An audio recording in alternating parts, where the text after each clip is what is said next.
Hey guys, today's video, I'm going to show you how you can allow other people to save your snaps in Snapchat.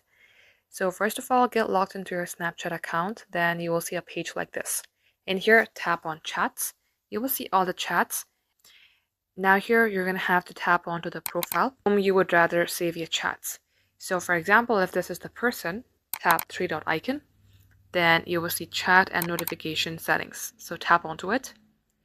And in here, you will see delete chats. By default, if it's after viewing, select never.